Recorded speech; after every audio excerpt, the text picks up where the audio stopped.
volveremos al pasado para ver los inicios de la economía.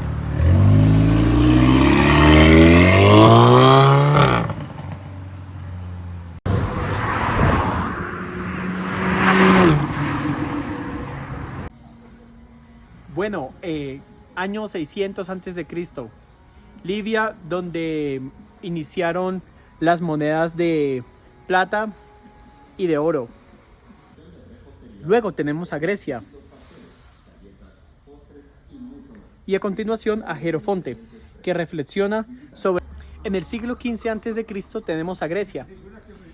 Y luego a Jerofonte, que reflexiona sobre la administración de la casa aikos en griego y la riqueza como medio.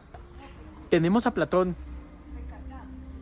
que plantea en la República y en la sociedad una creación de clases y rechaza la idea de riqueza excesiva. Tenemos a Aristóteles, que distinguen entre la economía natural y la satisfacción de necesidades. Él también rechaza la idea de enriquecerse. Riqueza excesiva, como tener todos estos galones de aceite, nada más teniendo un solo carro. En el siglo III antes de Cristo, la Roma republicana promulgó leyes agrarias que limitaban el acaparamiento de muchas tierras fértiles. Y en la Edad Media, la economía se subordinó a la ideología cristiana. Y en el siglo XIII, Santo Tomás de Aquino, en la escuela escolástica, decía que se debía tener un precio justo y condenaba la usura, y también decía que se debe tener un fin social con el comercio. La escuela de Salamanca, heredera de la escuela escolástica, discutieron los metales por la inflación que se venía generando en España. La economía se pensaba como parte de la ética y la religión, sin autonomía científica, como ese ventilador. 3. Bueno, entonces comenzamos con el mercantilismo, el cual se dio entre los años 1500 a 1750 y surge en Europa tras el descubrimiento de América y el comercio transatlántico. Bueno, luego tenemos los ideales centrales, y es que la acumulación de riqueza en un país únicamente dependía de los metales preciosos, como puede ser el oro o la plata. Luego el Estado debió intervenir fuertemente, ya que tuvieron que intervenir con aranceles, un control sobre el comercio y monopolios, como lo podemos observar aquí, donde únicamente vemos el raid como ataque contra los insectos. Luego tenemos a Francis Quesnay, que era el médico de Luis XV, quien explica en su cuadro económico de 1756 cómo circulaba la riqueza a través de la agricultura. Aquí podemos ver la producción de cebolla, ajo, aguacate en la agricultura. Luego, como ideas centrales, tenemos que la tierra era la única fuente de riqueza y que el Estado debía dejar fluir la economía, así como esta moneda.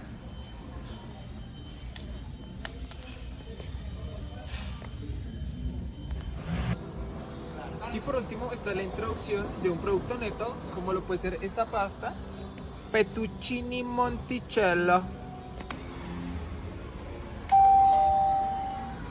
Hola, bienvenidos al capítulo 3, la escuela clásica. En 1776, Adam Smith publica La riqueza de las naciones, considerando la economía moderna.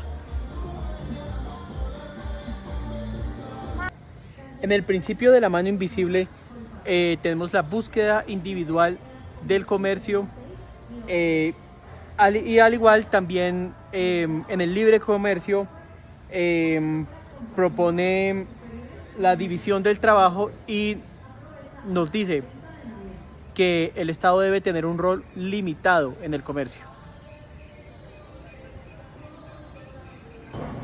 David Ricardo nos habla del principio de economía y política de tributación, también las ventajas comparativas del comercio internacional, como lo tenemos con esta carne uruguaya con la carne argentina, con la carne americana y en la teoría de la renta diferencial, Thomas Malthus ensayó el principio de la población.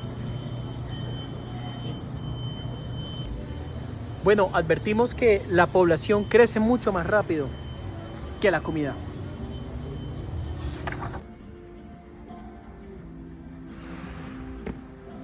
Ahora, en el capítulo 4 vamos a hablar de la escuela neoclásica y el marginalismo. Bueno, ahora pasamos a inicios del siglo XX, donde tenemos la... ¡Oh, puta! ¡Mierda! Me olvidó, revolución marginal. Luego, bueno, entonces pasamos a inicios del siglo XX, donde tenemos la revolución marginalista, que nos explique, habla del cambio del valor del trabajo, como lo pueden ser antes las camas tradicionales, ahora al valor de la utilidad, como lo pueden ser ahora los colchones inflables. Lo que nos lleva también a Karl Menninger y la teoría de la utilidad marginal. Luego tenemos a William Stanley, que hace un enfoque matemático del valor y el intercambio.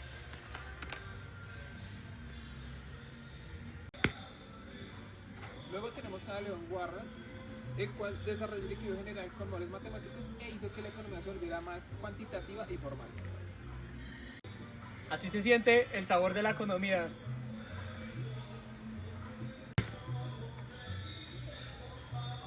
Y por último, se crearon corrientes derivadas de la escuela austríaca, como la escuela de Lausana. Capítulo 5. Keynesianismo y la economía del desarrollo.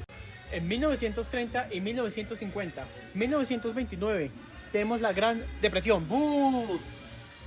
Down, abajo. Y ahí conocimos los límites del liberalismo clásico. John McNabb publica la teoría general del empleo de interés en el dinero. La demanda agregada como motor en la economía.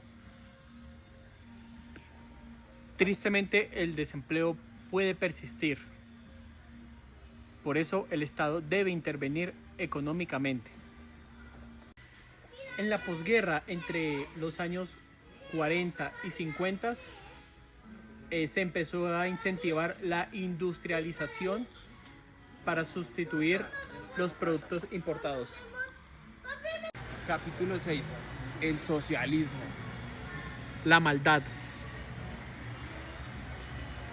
Primero tenemos el socialismo utópico, donde en sus primeras décadas en el siglo XIX las comunidades eran cooperativas y estaban constituidas con una igualdad social, como estos ojos, todos iguales.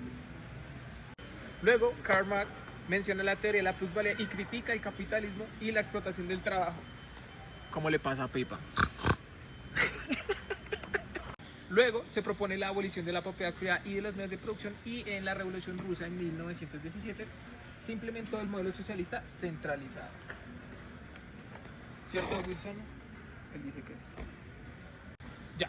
Y por último, pues esto hizo que experiencias de socialistas en Europa del Este, Cuba y China abrieran un debate entre socialismo de planificación central y el socialismo democrático.